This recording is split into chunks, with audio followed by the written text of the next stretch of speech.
आप बैठे हैं जिम्मेदार अधिकारी, एक तो उनको आराम में कोई समझा दो कि अगर नहीं मानते ना तो 2 घंटे में यहाँ भगदड़ मचवा दूंगा। मैं आपसे बता रहा हूँ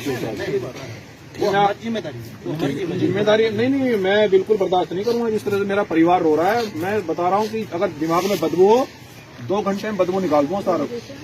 और यहाँ फिर आपने बर्फ पड़ती भी देखी होगी, लेकिन यहाँ से शोले निकलते हुए दिखेंगे सब लोगों को। नहीं और सीओ साहब मेरी अब आप मत बोलिए। नहीं मेरी बात तो सुनो। नहीं अब आपकी नहीं सुनेंगे। अब आप सुनिए हमारी बात। हम शाम यहाँ रात इसलिए रुके थे। देखो बेटा आप सुनिए मेरी बात को। मैं आपको बता दूं प्रशासनिक अधिकारी को मैं बहुत सहनशील व्यक्ति हूँ, लेकिन अगर हमारी सहनशीलता अगर खत्म हो गई तो फिर यहाँ कोई नहीं संभाल पाएगा सिस्टम। हम आपको बता रहे हैं।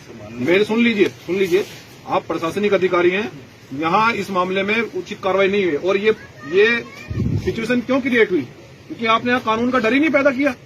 यहाँ कानून का अगर आप डर पैदा करते, किन लोगों को इजाजत है किसी को मंदिर में रोकने की? बताओ आप मुझे, बताओ किसको इजाजत है?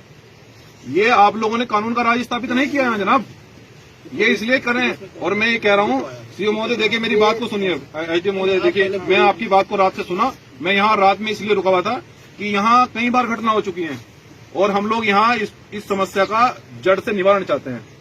हम कारण नहीं चाहते, कारण सुनना नहीं चाहते, हम निवारण चाहते हैं।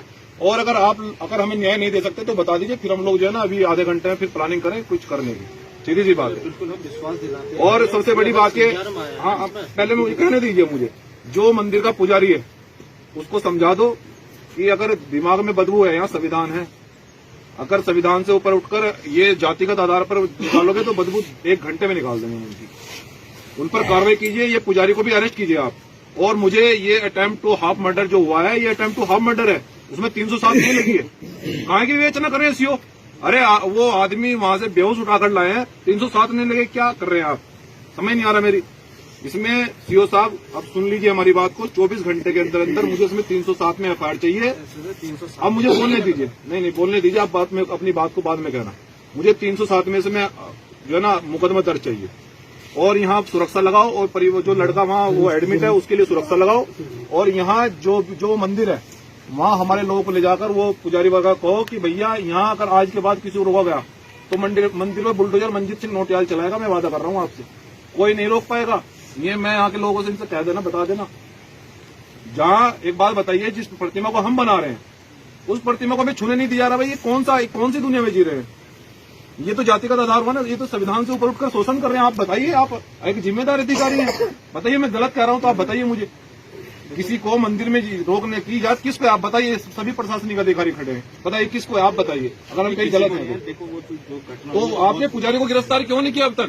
पुजारी वहाँ का मुख्य ट्रस्टी है, बताइए आप मुझे पुजारी को क्यों गिरफ्तार नहीं किया? या उसको सत्ता का संरक्षण है? सीधी सी बात है। पुजारी अब तक गिरफ्तार क्यों नहीं हुआ है? मुझे बताइए, आप जवाब दीजिए।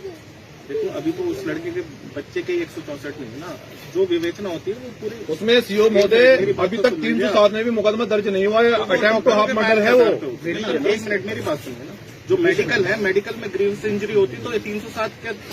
आप एक बात बताइए मुझे, आप मेरी बात बताइए, उसको इतना पीट रखा है, आपने फोटो देखे हैं? आपने तो देखे हैं ना एसडीएम महोदय? 1 मिनट। अरे डॉक्टर ने क्या मेडिकल किया? हम उसमें क्या कहें? हमें तो दिख रहा है ना। सप्लीमेंट्री मेडिकल होता है,